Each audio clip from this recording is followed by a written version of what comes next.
হাশরের ময়দানে প্রিয় নবী সাল্লাল্লাহু আলাইহি ওয়াসাল্লাম। হাশরের ভয়ঙ্কর ময়দান, সূর্য মাথার উপর, মানুষ ঘামে ডুবে যাচ্ছে।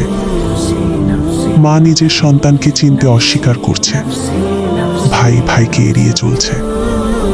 সবাই বলছে, নাফসি নাফসি, আমার প্রাণ, আমার হিসাব।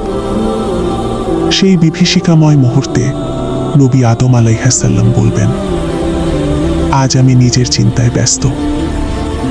নবী ইব্রাহিম আলাইহিস সালাম বলবেন, আজ আমি নিজের জন্য ভীত। নবী মুসা আলাইহিস সালাম বলবেন, আজ আমি নিজেকে নিয়ে শঙ্কিত। কিন্তু একজন থাকবেন যিনি নিজের কথা একবারও বলবেন না। তিনি বলবেন, উম্মতি উম্মতি, আমার উম্মত।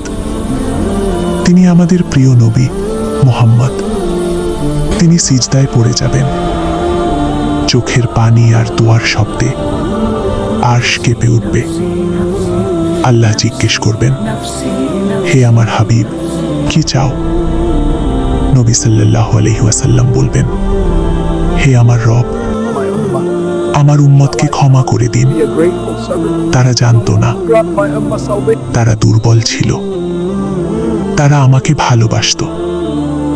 আল্লাহ বলবেন, হে মুহাম্মদ সাল্লাল্লাহু আলাইহি ওয়াসাল্লাম, তোমার মাথা উঠাও।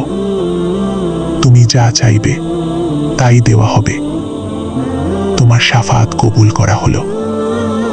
সেই দিন, যেদিন সবাই নিজের হিসাব নিয়ে ব্যস্ত, সেই দিন নবী সাল্লাল্লাহু আলাইহি ওয়াসাল্লাম আমাদের জন্য দাঁড়াবেন।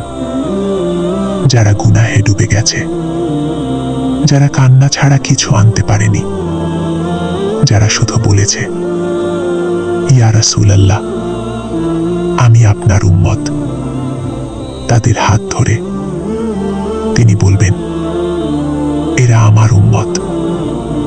হে আল্লাহ, আমাদেরকে সেই সৌভাগ্যবান উম্মতের অন্তর্ভুক্ত করুন, যাদের জন্য প্রিয় নবী হাশরের দিনও কাঁদবেন।